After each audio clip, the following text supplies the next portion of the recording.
Hello everyone, आप सभी का स्वागत है। चलिए आज हम लोग 12 क्लास बीएसटी का सेकेंड चैप्टर प्रबंध के सिद्धांत प्रिंसिपल्स ऑफ मैनेजमेंट के एमसीक्यू को सॉल्व करते हैं।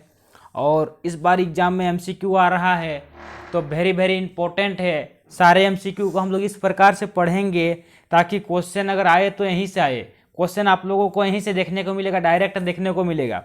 तो चलिए सेकेंड चैप्टर के एमसीक्यू को देखते हैं। चैप्टर का नाम है प्रबंध के सिद्धांत प्रिंसिपल ऑफ मैनेजमेंट। तो मैनेजमेंट के जो भी प्रिंसिपल्स हैं उनको हम लोग चलिए देखते हैं, उसी से संबंधित है। तो चलिए वन बाय वन देखते हैं। तो पहला क्वेश्चन है, क्वेश्चन नंबर 1, प्रबंध के सिद्धांत नहीं है, बताना है principle of management are not. जो प्रिंसिपल हैं वो क्या नहीं है। तो पहला ऑप्शन देखिए सार्वभौमिक, तो सार्वभौमिक तो है। दूसरा है फ्लेक्सिबल, फ्लेक्सिबल भी है। संपूर्ण, तो इसका सही आंसर हो जाएगा संपूर्ण, यानी कि संपूर्ण नहीं है, ऑब्सोल्यूट नहीं है। क्या नहीं है? ऑब्सोल्यूट नहीं है। सार्वभौमिक है यानी हर जगह लागू होता है, यूनिवर्सल है। फ्लेक्सिबल है, फ्लेक्सिबल भी है, लेकिन संपूर्ण नहीं है। और नेक्स्ट ऑप्शन दिया व्यवहारिक, है ना, कि बिहेवियरल, तो यह भी नहीं है। तो इसका यह भी है, तो इसका सही आंसर हो जाएगा क्या नहीं है, तो संपूर्ण नहीं है। चलिए नेक्स्ट क्वेश्चन देखते हैं, क्वेश्चन नंबर 2। क्वेश्चन नंबर 2 में कहा जा रहा है कि प्रबंध के सिद्धांतों की रचना किस प्रकार से की जाती है। जो प्रबंध के सिद्धांत हैं तो इनकी रचना किस प्रकार से की जाती है। तो how are principles of management formed, ये किस प्रकार से फॉर्म किया गया है। तो देखते हैं पहला ऑप्शन। तो पहला ऑप्शन है प्रयोगशाला में, दूसरा है प्रबंधकों के अनुभव द्वारा, तीसरा ऑप्शन है ग्राहकों के अनुभव द्वारा, और चौथा ऑप्शन है समाज वैज्ञानिक के द्वारा। तो इसका सही आंसर होगा प्रबंधकों के अनुभव द्वारा। जो भी प्रिंसिपल्स बने हुए हैं मैनेजमेंट के, यह मैनेजर्स के अनुभव से बना है। एक्सपीरियंस ऑफ मैनेजर्स, मैनेजरों के एक्सपीरियंस से सिद्धांत बना हुआ है। चलिए नेक्स्ट क्वेश्चन देखते हैं, क्वेश्चन नंबर 3। क्वेश्चन नंबर 3 में कहा जा रहा है कि निम्न में कौन सा प्रबंध के सिद्धांत का महत्व नहीं है, बताना है which one of the following is not importance of principal of management. बताना कौन सा है जो प्रबंध के सिद्धांत का महत्व नहीं है। तो पहला ऑप्शन देखिएगा कार्य कुशलता में वृद्धि, दूसरा है पहल क्षमता, तीसरा है संसाधनों का अधिकतम उपयोग, और चौथा में है आपका परिवर्तित तकनीकों को अपनाना। तो इसका सही आंसर हो जाएगा आपका कार्य कुशलता में वृद्धि। कार्य कुशलता में वृद्धि इसका महत्व नहीं है। चलिए नेक्स्ट क्वेश्चन देखते हैं, क्वेश्चन नंबर 4। क्वेश्चन नंबर 4 में कहा जा रहा है कि हेनरी फ्योल था। बताना है कि हेनरी फ्योल था क्या था, है ना। हेनरी फ्योल वाज, तो हेनरी फ्योल क्या था। तो देखिए एक समाज वैज्ञानिक था, एक खनन इंजीनियर था, एक लेखाकार था, और एक आपका उत्पादन इंजीनियर था। तो इसका सही आंसर हो जाएगा हेनरी फ्योल एक खनन इंजीनियर था। क्या था? खनन इंजीनियर, ऑप्शन नंबर बी ख, यानी कि माइनिंग इंजीनियर्स। चलिए नेक्स्ट क्वेश्चन देखते हैं, क्वेश्चन नंबर 5। क्वेश्चन नंबर 5 में कहा जा रहा है निम्न में कौन सा कथन कार्य विभाजन के सिद्धांत का सर्वश्रेष्ठ वर्णन करता है। बताना है यह इनमें से कौन सा कथन है जो कार्य विभाजन के सिद्धांत को सर्वश्रेष्ठ वर्णन करता है। तो इसका सही आंसर हो जाएगा आपका, पहले ऑप्शन देख लेते हैं फिर आंसर सही को चुनेंगे।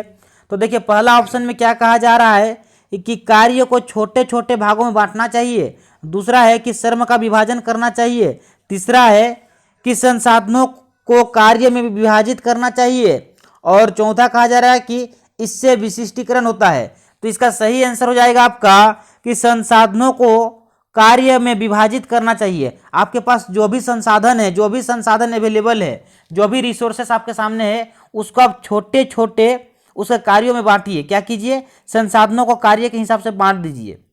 चलिए नेक्स्ट देखते हैं, क्वेश्चन नंबर 6। क्वेश्चन नंबर 6 में कहा जा रहा है वह संबंधित श्रमिकों के प्रचलन के लिए मशीन, माल, उपकरण आदि को तैयार करता है। इस कथन द्वारा क्रियात्मक फोरमैनशिप के अंतर्गत किसके कार्य का वर्णन किया जाता है। तो देखिए इसका ऑप्शन को चलिए हम लोग सुनते हैं पहले। तो देखिए पहला है निर्देश कार्ड क्लर्क, यानी कि इंस्ट्रक्शंस कार्ड क्लर्क, दूसरा है आपका रिपेयर बॉस, तीसरा है आपका गैंग बॉस, और ऑप्शन नंबर घ में कहा जा रहा है यानी कि ऑप्शन नंबर डी में कहा जा रहा है कि कार्यक्रम क्लर्क। तो इसका सही आंसर हो जाएगा आपका ऑप्शन नंबर सी यानी कि टोली नायक। टोली नायक का कार्य क्या है? टोली नायक का कार्य है कि जो भी साधन है तो श्रमिकों को क्या कर देना है, यानी कि जो भी लेबर लगे हुए हैं, जो भी कर्मचारी लगे हुए हैं, श्रमिक लगे हुए हैं, उनके लिए मशीन, माल, उपकरण आदि को तैयार करता है और यह क्रियात्मक फॉर्मन के अंतर्गत वर्णन करता है। चलिए नेक्स्ट क्वेश्चन देखते हैं, क्वेश्चन नंबर 7। क्वेश्चन नंबर 7 में कहा जा रहा है कि निम्न में कौन सा टेलर का प्रबंध सिद्धांत नहीं है? तो देखिए टेलर ने टोटल कितने सिद्धांत दिए हैं, आप लोग कमेंट करके बताइएगा। आप लोग कमेंट करके बताइए कि टेलर ने कितने सिद्धांत दिए हैं, और आप लोगों को बताना है कि कौन सा प्रबंध का सिद्धांत टेलर के द्वारा नहीं दिया गया है। तो पहला देखिए, पहला ऑप्शन देखिएगा, विज्ञान ना कि व्यवहाराधीन है, तो science not rule of thumb. दूसरा ऑप्शन देखते हैं, चलिए। तो दूसरा ऑप्शन में कहा जा रहा है कि कार्यात्मक फोरमैनशिप, फंक्शनल फोरमैनशिप। तीसरा कहा जा रहा है कि अधिकतम ना कि सीमित उत्पादन, मैक्सिमम नॉट रिस्ट्रिक्टेड आउटपुट। और तीसरा लास्ट में कहा जा रहा है, लास्ट ऑप्शन में कहा जा रहा है सहयोग ना कि विरोध, हार्मोनी नॉट डिस्कॉर्ड। तो आपको बताना है इसका सही आंसर क्या हो जाएगा। तो इसका सही आंसर हो जाएगा आपका फोरमैनशिप।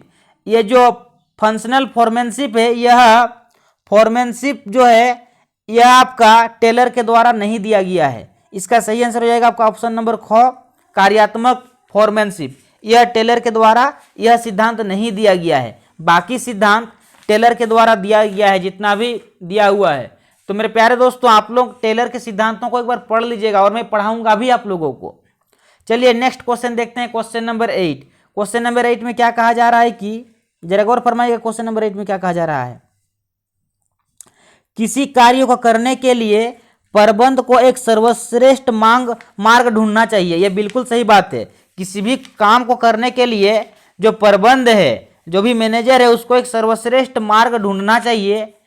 और देखते हैं आगे क्या कहा जा रहा है कि वैज्ञानिक प्रबंध की कौन सी तकनीकी को इस वाक्य में परिभाषित किया जाता है, ये करता है। तो देखिए इसका सही आंसर हो जाएगा आपका ऑप्शन नंबर लास्ट वाला ऑप्शन, ऑप्शन नंबर डी, पद्धति अध्ययन यानी कि मेथड स्टडी। मेथड स्टडी हम लोगों को यह बताता है कि किसी भी काम को करने के लिए प्रबंध को एक सर्वश्रेष्ठ मार्ग ढूंढना चाहिए, और यह हम लोगों को पद्धति अध्ययन यानी कि मेथड स्टडी हम लोगों को यह बताता है। चलिए नेक्स्ट क्वेश्चन देखते हैं, क्वेश्चन नंबर 9। क्वेश्चन नंबर 9 में कहा जा रहा है कि निम्न में कौन सा कथन मानसिक क्रांति का भली भांति वर्णन करता है। बताना है ये इनमें से कौन सा स्टेटमेंट है, कौन सा कथन है जो मानसिक क्रांति यानी कि हम लोग जिसको बोल सकते हैं मेंटल रिवोल्यूशन को व्यक्त करता है, यानी कि वर्णन करता है। तो चलिए 1 बाय 1 देखते हैं ऑप्शन को। तो पहला ऑप्शन कहा जा रहा है, पहला ऑप्शन में कहा जा रहा है कि इसमें रुझान में परिवर्तन निहित है। तो रुझान मतलब किसी भी काम करने का जो एक रुझान होता है उसमें निहित है। दूसरा ऑप्शन में कहा जा रहा है कि प्रबंध तथा श्रमिकों को खेल नहीं खेलना चाहिए। तीसरा है आपका प्रबंध एवं कर्मचारी दोनों को एक दूसरे की आवश्यकता होती है, एक दूसरे की आवश्यकता होती है। और अगला कहा जा रहा है कि श्रमिकों को और अधिक मजदूरी मिलनी चाहिए। तो यह कौन सा मानसिक क्रांति को वर्णन करता है। तो देखिए इसका सही आंसर हो जाएगा आपका ऑप्शन नंबर को, यानी कि फर्स्ट ऑप्शन नंबर ए। इसमें क्या कहा जा रहा है कि इसमें रुझान में परिवर्तन नहीं थे। देखिए आप अगर उसका माइंड को इस प्रकार से डेवलप कर देंगे, उसको इस प्रकार से माइंड सेट कर देंगे कि वह रुझान के साथ काम करेगा, उसको आप डरा करके धमका करके नहीं करा सकते हैं। आप उसको माइंडसेट इस प्रकार से माइंडसेट कर दीजिए ताकि वो अपनापन दिखाए और एक मैक्सिमम आउटपुट आपको दे पाए। तो इसमें क्या आ जाएगा, इसमें रुझान में परिवर्तन निहित है। चलिए नेक्स्ट देखते हैं, और इस चैप्टर का लास्ट क्वेश्चन, और आज इस चैप्टर का लास्ट क्वेश्चन क्या कहता है, क्वेश्चन नंबर 10। जरा गौर फरमाइएगा। देखिए क्वेश्चन नंबर 10 में कहा जा रहा है कि टेलर एवं फेल के संबंध में निम्नलिखित में कौन सा कथन असत्य है। बताना है कि टेलर और फेयोल, आप लोग दोनों के सिद्धांत को पढ़ लीजिएगा और मैं पढ़ा भी दूंगा आप लोगों को, ठीक है। लेकिन फिलहाल के लिए मैं आप लोगों को बता रहा हूं कि आप लोग जरूर पढ़ लीजिएगा, टेलर के भी सिद्धांत को जानिएगा और फेयोल का भी सिद्धांत को जानिएगा, क्योंकि देखिए प्रबंध के सिद्धांतों से एक क्वेश्चन आप लोगों को डायरेक्ट यहाँ से देखने को मिल सकता है, तो इसीलिए मैंने आप लोगों को यह पढ़ने के लिए रिकमेंड किया। चलिए नेक्स्ट देखते हैं। देखिए पहला ऑप्शन को देखते हैं। फेयोल एक खनन इंजीनियर था जबकि टेलर एक मैकेनिकल इंजीनियर था। तो बताना है कौन सा बात असत्य है। माय डियर, यहाँ पर आपको सत्य नहीं बताना है, यहाँ पर आपको क्या नहीं बताना है, सत्य नहीं बताना है, यहाँ पर आपको बताना है कि कौन सा असत्य है ना, कौन सा क्या है, असत्य है। दूसरा देखिएगा, प्रबंध के सिद्धांत विशिष्ट परिस्थितियों में लागू होते हैं जबकि टेलर के सिद्धांत सार्वभौमिक होते हैं। तो कौन सा कथन असत्य है। तो देखिए यह बात बिल्कुल असत्य है। ऑप्शन नंबर जो सेकंड में है, ऑप्शन नंबर खो, यह बात बिल्कुल गलत है, बाकी बात सही है ना। पहला वाला हमको सही है, दूसरा वाला भी हमको देखिए दूसरा वाला गलत लगा और तीसरा तो ऑटोमेटिकली गलत होगा, सही होगा जब हम लोग पूरा कंफर्म हो गए कि सेकेंड वाला बात गलत है। देखिए क्या कहा जा रहा है, कहा जा रहा है कि फेयोल के सिद्धांत विशिष्ट परिस्थितियों में लागू होते हैं जबकि टेलर के सिद्धांत सार्वभौमिक है। यह बात बिल्कुल गलत है। दोनों के ही सिद्धांत सार्वभौमिक है, हर जगह लागू होते हैं।